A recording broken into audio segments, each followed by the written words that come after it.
Coming through.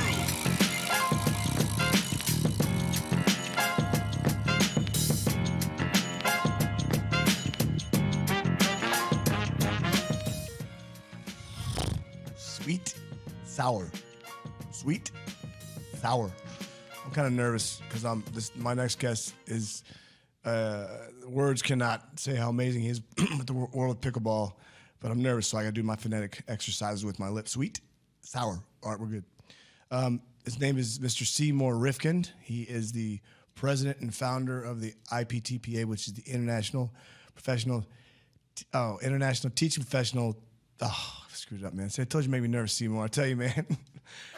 Say it for me, man. I'm all nervous. International Pickleball Teaching Professional Association. I know it's a tongue twister, so we're going to give you a bye. I really appreciate that. This guy's awesome, man. I first met him with several Dallas pros back in March of 2019, and I walked in there. I'm like, what the hell am I getting myself into? And this guy's intense and passionate talking, and it caught my attention. My ADHD was shut down for the 3.5, 4 hours we were there. And I locked in, and I thought this guy was nuts. But his background is not just pickleball. There's more to it. But with that being said, welcome, Seymour Rifkind. How are you, sir? I'm good. Thanks, Curtis. Appreciate you having me on. Always a pleasure to be able to talk pickleball. Yes. He. With that being said, we'll jump right in. When did you get into pickleball? I've known about pickleball for probably 30 years, but I've got a bunch of friends that retired in the Villages. And as you may or may not know, the Villages is the largest congregation of pickleball courts and pickleball players in one location, the Villages in Florida. So they've been telling me about this game that they know I'd love, and they've been trying to get me to come down. But it wasn't until about 10 years ago that I was retired, and I was visiting all the different stadiums in football when the Bears were playing. That's right. And so I was in North Carolina, and rather than going home, I decided I'd go visit my buddies in Florida because the next one was going to be in Atlanta the following weekend. So I went down to the Villages, and we played some golf, we played some tennis, did some water skiing. In fact, they got me to do barefoot water skiing. First time I ever did that. I can see that, actually. And then finally they said, okay, let's go down and play some pickleball. And I said, okay. Well, about 10 minutes in, my whole life turned upside down, and I've been 24/7 pickleball ever since. So they wore you down by making you water ski barefoot to numb your senses to make you learn pickleball. Is that what I'm hearing? No, I'm just kidding, sir. That's great. So why? I mean, why the I guess the why, the how with pickleball now? Why did you gravitate to it so much? Well, probably for the same reason everybody else does. I mean, it's in my mind, it's the greatest game ever invented. I mean, it's got a combination of everything. First, it's a sport for life. I've had 5-year-olds on the court that I introduced to pickleball, and that watch them smiling from ear to ear once they can hit the ball back and forth a couple of times, just dinking the ball. Yeah. And I've been blessed to be on the court with an 85-year-old that went through their entire life thinking that, they had this attitude, I hate sports. I was the last guy to ever get picked in gym class. Sports isn't for me. And all of a sudden, they get on the pickleball court and you see them smiling and laughing, right? So it's an easy game to learn. It's a hard game to master. And I think, what I really appreciate about pickleball is that unlike a lot of the other racket or paddle sports, I often say that the other sports are kind of like checkers. They all require skill, but you don't have nearly as many options as pickleball. Pickleball, there's a lot more strategy. So I say that it's more of a chess match. So once you develop all the skills, it's what you got upstairs and knowing what shot to hit, when to hit it, based on your opponents and their skill set and their strengths and their weaknesses. I think those are all the challenges of why it's a difficult game to really master. So are you the only pickleball in your family, or are there other people that play it? So I've got two sons. They're adults with families. My oldest son actually started playing pickleball shortly after I did, and he played college tennis, so he immediately got really good. And but he's a managing attorney at a law firm, so I think the last time he played was about 8 years ago. I can't get him on the court. And I got a court at my house. Yeah. So he's just busy in his career. Yeah. And then my youngest son, he played tennis as well.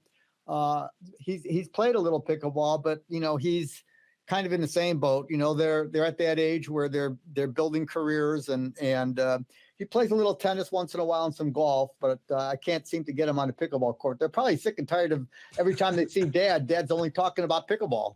I have a spouse like that. and my dad loves it. That's like I tell people, that's after your clinic, I got some balls on Amazon and went out with my dad, and Dad's a big guy. He's actually on one of my shows a while back, and he fell in love with it. He's lefty.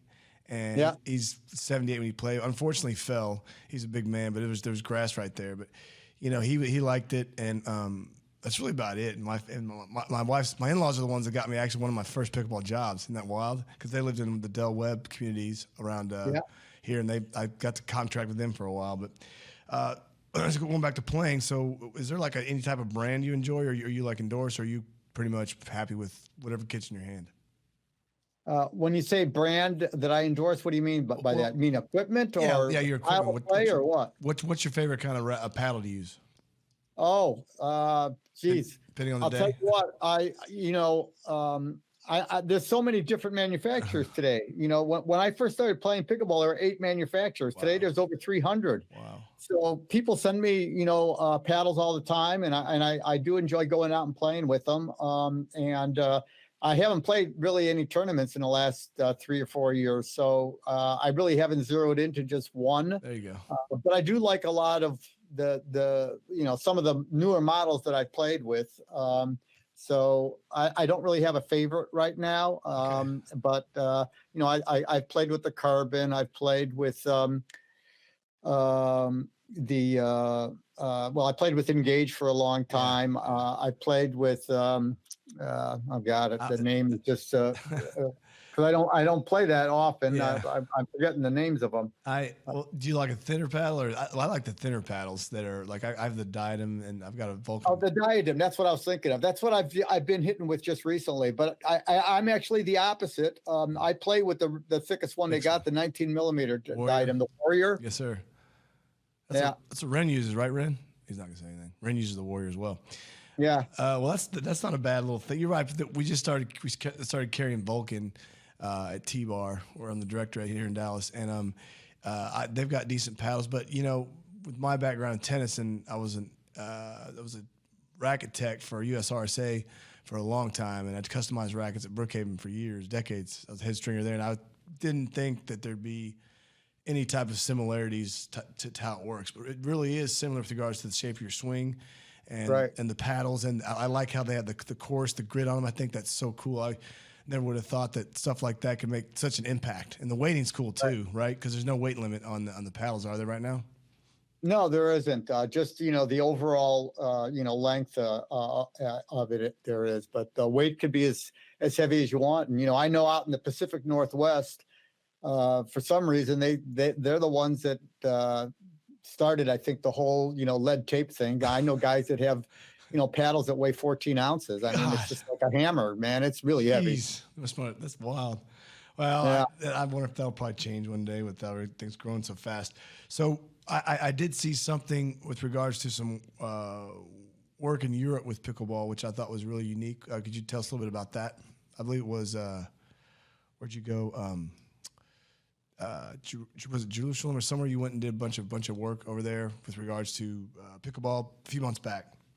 Well, you may be talking about the Maccabi games, which were in Israel. So that was a pretty big deal. In addition to, being the president of IPTPA, I'm also the president and founder of the World Pickleball Federation, which is the international governing body of the sport of pickleball. So for several years, I traveled out of the country 40 weeks out of the year. I've been South America, Asia, Africa, Australia, you name it. I've probably been there.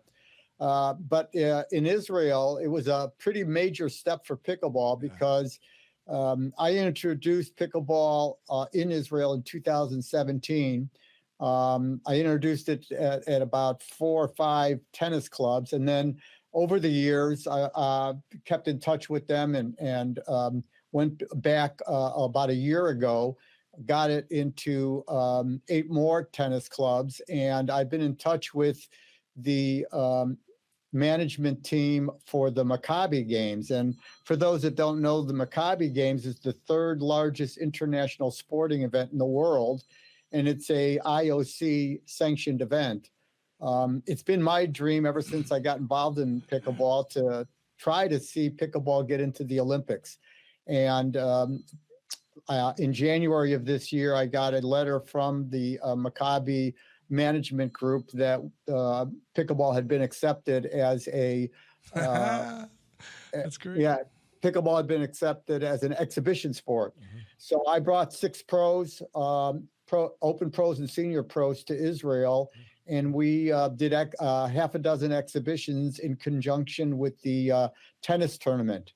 So we were there for about 10, 11 days. It was an incredible experience. The pros I brought over were just outstanding. We did exhibitions, and then, of course, we encouraged, a bunch of the players as well as Israelis to come down on the court. Wow. And get introduced to playing pickleball. And, we had, elite soccer players, volleyball players, tennis players get on the court. And I'm telling you, within a half hour, they were all addicted. Within a half hour, I mean, they just said, "Well, where are we going to play pickleball when you guys leave?" I mean, they were. What could I ask? What pros, senior pros, and current pros you took with you? So, or name a few. It's totally up to you. Yeah. So, Jill Braverman, who's the CEO of Duper, you may know her. She took the silver. Silver or gold in singles at last year's national tournament. She came down. Megan Hall, another open player from Florida, came down. Brian Levine, Scott Fliegelman, both are senior players. They're both ranked in the top 10 in the world. And then we had this chairman of the board for USA Pickleball. Oh, wow. Robert Quicksilver came down. Susie LeBlanc, another senior lady from Florida, was down, and myself. So it was a fun group. And like I said, they were really dedicated. They were great ambassadors to the game. And, they kind of worked their tail off because I told them, I said, no, we're going to have fun, but we're there to promote pickleball. And we're to grow pickleball. So, we were, in addition to the exhibitions we did at the competitions, we did a couple of exhibitions out in the streets, in the parks, at a couple of the cities. And it was awesome. Oh, man. I mean, you'd get, families coming by, and we had kids on the court, that we introduced to pickleball, and, mom and grandma and grandpa was playing pickleball. The whole family was playing pickleball, and everybody was smiling from ear to ear. And it was just a blast. Yeah. That's a good feeling right there. That's the best thing about what I do is what we do is see people progress at their own pace, obviously, but just see them enjoy and leave saying, that's what I needed, and I can't imagine the level you went. That's amazing. Yeah, the Maccabi Games. I worked at the J here in Dallas for a stint while I was in college and post college, and I remember Austin Holly, who's still been there for 28 years. He would always send a group of kids off to Houston to play the Maccabi Games, and there's such an amazing event right there. Right. Well, I guess the next thing I would ask you would be. And I hope I can bait you into doing this, but tell us a little bit about what endeavors in sports other than pickleball that you had. Did you do some other things? Probably too long to list for this show, Curtis. I mean, what did it involve? Olympics? I can share with you is that, I've always been involved in athletics. When I was a high school kid, I was involved in gymnastics, and I was a full scholarship athlete, All-American, competed internationally, got gold and bronze medals in gymnastics. I coached gymnastics for a number of years, worked with a number of Olympians. So I fell in love with that. That's taught me a lot about life in general, and the importance of dealing with your failures and trying to still persevere, and the ups and downs that you have in any sport. Stick to it attitude, hard work, nobody to hide behind. That's one of the things with an individual sport, it's all you. So, there's nobody to blame. Right. And, yes. But when you're doing team sports, you learn the importance of being a teammate and all the social benefits that go along with it. And, so pickleball, I think, is very unique in that, it has both, right? You can play doubles, and it's you and your partner as a team. And then you can play singles as well. So where it's just you. And, so, I started my sports career with that, but, I've been involved in, Ironman triathlons and marathons, and, mountain climbing and martial arts. And, I've raced cars, I've raced motorcycles, I've, skydived. I mean, I'm out there. I've done a lot of stuff in my life. And, I found pickleball in the senior years of my life. I never really thought I'd find something that I loved as much as I did gymnastics. I know. Here it is. I'm in my 70s now, and I feel like a kid again. I can't wait when I get up the next morning, because I'm going to be doing something with pickleball. Yeah. So get this straight: he's a former 4-year collegiate athlete, scholarship athlete. In gymnastics, and he won some medals. Now, I believe I think you mentioned you coached a women's team at some point in time to the gold or something like that. I coach men and women, but I only coached women for maybe 4 years. I had I was a pretty demanding, difficult coach, and I sometimes had a bit of not early in my life. I didn't have the patience that I have now, and you need to be a lot more patient when it came to dealing with women. And I love women, and I respect women and their athletic capabilities, but I recognized early on that I was probably better suited working with men that could take a little bit of my hard ass attitude. Yeah, there's nothing wrong with that, man. So the next thing is, what would you say right now? You may have touched on this, but what would you say is your favorite place to play a tournament in pickleball thus far? They're all great, they're all awesome. But which one do you feel like it's kind of like the Wimbledon of all 4 majors for tennis? It's such an amazing place to be. Well, I mean, in all sincerity, I mean, I used to play 30 tournaments a year, and I played, the vast majority of all the big tournaments. But over the last 4 years, I haven't played any tournaments. So I haven't been to any of the, newer venues that, have been, didn't even have, pickleball courts. Yeah. So, I don't think it'd be fair for me to be able to come out with an answer, because the APP, the PPA, and Major League Pickleball didn't exist when I was out playing tournaments. Fair enough. What I will say is I'm good friends with the owners of the U.S. Open, and I consulted and worked with them a little bit prior to them starting, and I think that they did a fantastic job of developing that tournament into being what it is today. Wow. I was at the first 3 or 4 tournaments of the U.S. Open, and I know it's doubled in size, both in courts and attendance, and they always wanted to make it a party atmosphere, and I think that it's only gotten bigger and better. So I always had a great time there, because for me and for most people that play pickleball, the game itself is great and everybody loves the game, but just as big a part to me are the friends and the social aspects and the culture that comes with it. And so, whenever we go down to Naples, we'd rent out a house and I'd probably have 6, 7, 8 people in that house for the next, week to 9 days we were there. So, it was just a great atmosphere where you got to know people and you met new people, and there was rec play before and after the tournament, and then there was the tournament itself.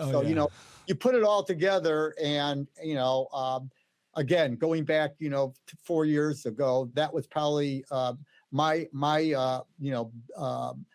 most exciting, fun tournament. But there may be others, that I'm just not even aware of because I haven't participated or gone to any tournaments in so long. I'm sure you will at some point in time. So the next question is, what's your favorite shot? What's my favorite shot? Yep. The last shot I used to win. Whatever, man. I'll tell you what, mine's the lob. I love it. Yeah.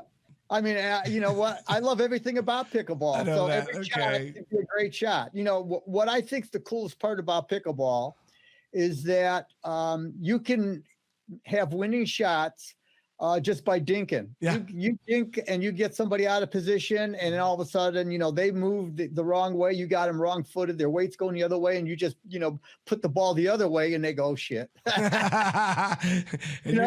then all it took was a lot of finesse and play, right? Yes. And then you can win another shot where, you've got a long, firefight going on, and it's bang, bang, bang, bang, bang. And, you're in the middle of it, and the ball keeps coming back, and, you're the winner that way. And that's exhilarating, and like two extremes, and you need to have all of it in order to be a high level player. Yeah. Right? Yep. And then it's like one of those things. To me, that's the coolest part about pickleball is that, it's the yin and yang. Yeah. It's got two extremes. You got to have it all. Yep. Okay. This one's from Matt, and I don't care if he's mad at me or not, but he told me he said, ask Riff what he thinks about wine. What I think about wine? Yeah. well, I don't have a lot of vices, but wine happens to be one of them. So one of my favorite times of the year, and I missed it for about 3 or 4 years. In fact, there's a little funny story that goes with. I'll share this with you. Whenever I used to go visit one of my best friends, Steve Peranto, he lives out in the Portland area, and the Willamette Valley is world renowned for its Pinot Noir wine. Wow. So I would, go down, spend a week with Steve. We'd play pickleball twice a day, every day. But I told Steve I need 1 day off because I got to go visit the winery and go find it, what my new love's going to be. And then I find a new winery, and I get a couple of cases sent to me a couple times a year. And so I missed that for 3 or 4 years because I was just too damn busy. Yeah. And at the end of last year, I called Steve up and said, Steve, it's time. I don't care what happens or how busy I am. If you'll have me, I'm coming back out next year. And he said, Riff, you're welcome anytime. And in early June, I went out and saw him and all the buddies, from the Pacific Northwest, from Oregon and Washington, and played. In fact, we got so busy playing pickleball, I didn't go out to the winery this year. Oh, shame on you. I know. That's very disappointing. Israel. I found a nice winery, a little boutique winery in Israel, and they sent me a case of wine. There you go. Well, that's from Matt. So well, Matt's got a good memory. All right. Well, I want to just touch a little bit on the IPTPA real quick, and then I'm going to get some fun questions. But I believe the president of the IPTPA here is it's a very important part of any type of new or current or future pickleball professional. So if you kind of give us a brief history of the IPTPA and then the current and a little bit of new programming, that'd be great. Yeah, so IPTPA was the first teaching organization in the sport of pickleball. When I first got involved in pickleball, I had a bit of a tennis background, so I was used to taking lessons. And so as soon as I found myself getting addicted to pickleball and realized, that it was a little bit more difficult of a game than I realized, I wanted to, get some lessons. So I asked around and everybody looked at me like I was nuts. They said, lessons. I said, well, I want to get better. And the answer was, well, go play some more pickleball. Well, I'm already playing every day, but I mean, I'm just copying what I think is right. Yeah. And I went into a tournament, thinking that, hey, I'm a really good player because I could blast the ball past everyone. I don't know what I'm doing. There's this thing called dinking. Yeah. So I realized that there were a heck of a lot of other people that were just like me, and needed to get instruction. And so back in 2015, I reached out to the top 20 players in the world, and we had a meeting at Nationals, and I laid out a strategic plan and said, look, I think we need a teaching organization. And if you guys agree, this is what I think we need to do over the next few years, and it needs to start today. Mm-hmm. You guys are the experts. Exactly. You're the best players in the world. Let's start with what the basic fundamentals of the game are. What makes pickleball different than tennis or squash or racquetball or any other paddle sport? And fortunately, they all, said, we're with you, Riff, 100%. You're spot on. Let's do it. That's great. And that's how pickleball, and IPTPA got launched back then. And we've continued to grow both as an organization, but more importantly, as the sport has grown, we've added new certifications. Mm-hmm. Our newest certification to me is extremely important. Over the last few years, the demographic of the average pickleball player has significantly, reversed. Mm-hmm. 3-4 years ago, the average age was 60.5. Today, it's 38.5. And the fastest growing segment is, the 18 to 25-year-old demographic. Well, I want to get that down even lower. I'd like to get our average, age around 30. And so IPTPA last year did some work in developing a junior certification program. Yes. Mm-hmm. And we want to get pickleball in every single PE program across the country. So we, along with a couple of our members, a book called First Steps was published and reviewed by our junior committee. Our committee was made up of all PE teachers who also happen to be either U.S. Open or national champions. Wow. And we put together a curriculum of how the game of pickleball should be taught from 5 years old all the way, up through college age. And this past year, we started doing certifications on it. We've got a 160-page book. We've got a handbook that IPTPA has published. We've got 16 videos, and then we do an online Zoom call where I go through all of the key components of the program, why it's different than how we teach adults, which it is exactly almost the opposite of how we teach adults.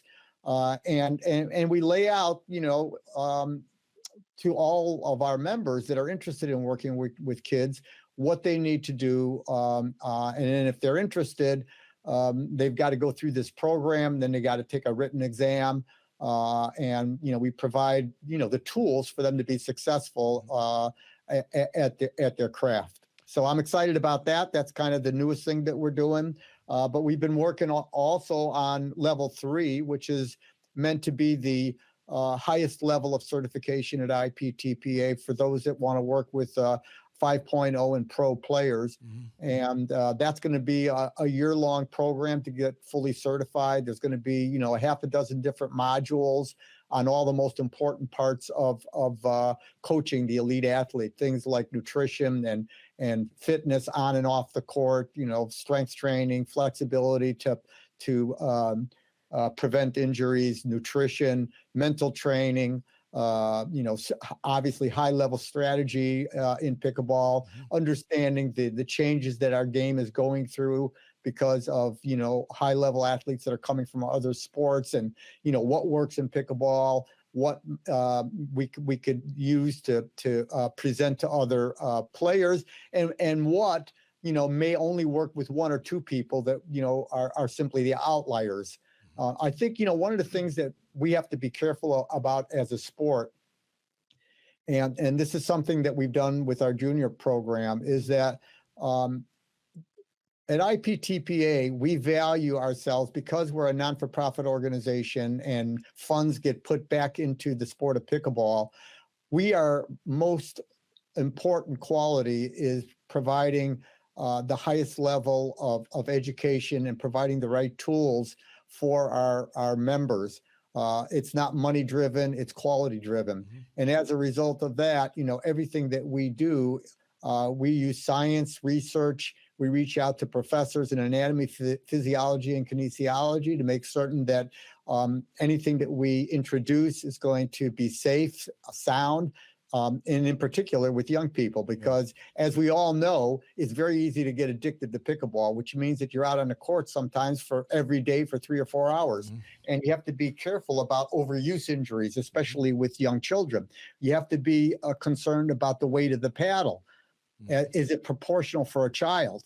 And I can tell you that, the paddles that are out there, they may be fine for an adult, but they're certainly not fine for a 6 or 7-year-old. So, IPTPA came out with our own paddles specifically geared for children. Wow, I didn't know that. To make certain that, overuse injuries are not going to happen, because the worst thing that we can do as an organization is, get caught up in the hype that everybody else is getting caught up in, and get caught up with just wanting to make money. Look, there's nothing wrong with making money. Quality programs need money, but never at the expense of quality and value and safety. Yep. So that's our first priority. As you know, Curtis, we try and solicit and get people to be part of our organization that, A, love the game, B, have high level of integrity and quality, and providing value to their players is their number one objective. So I've always felt that if you do things the right way, if you show that you care to your students and the people that you're working with, the money just kind of comes in. Mm-hmm. But if money becomes the main option, and you've got a lesson from 9 and you show up at 9 and it goes till 10 and you're gone by 10, and it's all about the money and your time, then you're not IPTPA material. I mean, I'm not criticizing any other organization or anything else. I'm just trying to share, with your audience that, IPTPA is all about providing the highest level of value for the students that we serve. Well, I think I passed all those tests except integrity. I'm kind of fucked on that one, but anyway, I'm just kidding. No, you are a great organization, man. I can honestly say, with my background of tennis and playing college and all that. And anyway, so hey, look, now we're gonna go to some fun questions here, because I hope you like these. But I'm gonna ask you what your favorite band or song is right now. My favorite band right now is currently the Lumineers and the song Bright Side. I like them a lot. I wish I could give you an answer to that. I don't get a chance to listen to music the way I did when I was younger. So I couldn't tell you the name of a song that I like, along which is my favorite. Question 2, movie. I just watched Red Notice with The Rock and Ryan Reynolds, who's hilarious. You have a favorite movie you've seen in the past couple of years you like, or months or weeks? I can tell you my favorite movie. I probably see it every year is The Godfather. Oh, because you were the patron for me of IPTPA, sir. And then, the binge thing. I'm stoked about The Power of the Rings, which Lord of the Rings. I'm a nerd. I like Lord of the Rings. But if you have anything you binge watch, like that, you have time? I don't have time to watch TV. I try to make time to watch my Bears, and that's about it. I work 18 hours a day, and I've been retired for the past 17 years. So go figure. The Bears. Oh, who's your quarterback? Right? Is it? We don't want to talk too much about our Bears, my Bears, on this show. Well, they've been a big disappointment to me. But I had high hopes for Fields, and I haven't given up on him yet. But boy, he sure has looked bad the last couple of times he's been out there. We don't want to start doing the clip. Remember that from the Bears? Was that on the Saturday Night Live with Chris Farley and George Wendt? Yeah, that was great. Well, listen. The Bears. That's with good old Coach Ditka. Coach Ditka. Yeah. Well, this is going to wrap us up. how would my listeners, or most importantly as well, most current and future pickleball professionals contact you to talk to you about the? Yeah, the easiest way to contact me is Riff, RIF at IPTPA. That's perfect. And then, okay, so you think you might want to come back on at some point in time? I didn't scare you off. You don't scare me off, Chris. Come on, man. I hope I didn't scare you off. Oh, well, you did. Sometimes you can. Yeah, as you can tell at the start of the show. But we'd love to have you back on if you'd like to, Riff. Pardon me? We'd love to have you back on sometime if you'd oblige us. Yeah, just give me a heads up with enough notice so that I can kind of block off, some time. I'm actually happy that we're going to cut a little bit early because I've got a 1:30 lunch meeting that I got to be to, and I told them that I may end up, walking to my car and talking on my phone. No way, man. I'll get you out of here. So listen, hey, just for all the listeners. Thanks for showing up, Mr. Rifkind, Seymour Rifkind, the Seymour Rifkind from the IPTPA. And everybody calls me Riff in pickleball, so you don't have to be calling me Mister. I go. Shit, I'm trying to be polite, man. It's not working, is it? I'm an easy, friendly guy. I just wear a lot of different hats. All right, man. Well, take care, Riff. We'll talk to you soon. Everybody have a great week, and come on, let's pickle. See ya. See ya. Thanks. Coming through.